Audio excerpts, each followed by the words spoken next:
Sokağa çıkıyorum, elimde aynalar.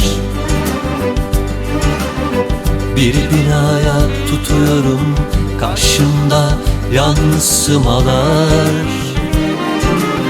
Sokağa çıkıyorum, elimde aynalar. Bir binaya tutuyorum, karşımda yansımalar. Aynalardan yansıyan yabancı yüzümüz, bizi bize anlatan ilk görüntümüz. Bir yanım güler, bir yanım ağlar.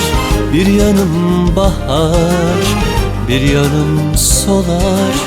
Bir yanımda sen, bir yanımda aynalar. Aynalardan bu yana geçmekte ne var? Bir yanım hala seni düşünüyor. Bir yanım bir yanımdan neler bekliyor? Bir yanım durmadan hep ağlıyor, sensiz yaşamayı istemiyor. Bir yanım yokluğuna alışıyor. Bir yanım bir yanımdan neler bekliyor?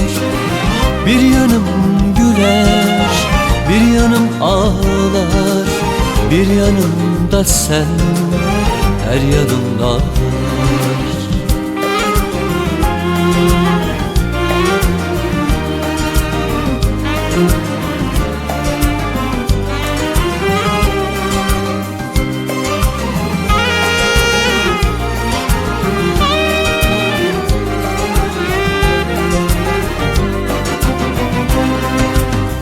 Sokağa çıkıyorum, dilimde şarkılar.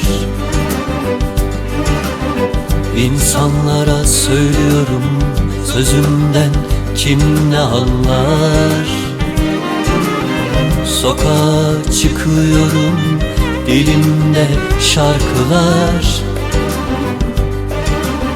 İnsanlara söylüyorum, sözümden kim ne anlar? Gerçekte yaşayan umutlar mıdır?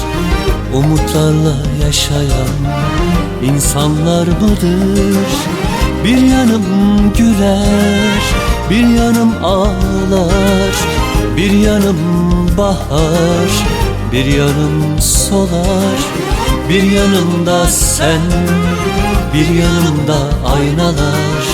Aynalardan bu yana geçmekte ne var? Bir yanım hala seni düşünüyor. Bir yanım bir yanımdan neler bekliyor? Bir yanım maziye durmadan dalar. Mazideki günleri durmadan arar. Bir yanımda yalnızlık halimi sorar. Bir yanımda sensizlik kapımı çalar. Bir yanım bahar, bir yanım solar. Bir yanımda sen, her yanımda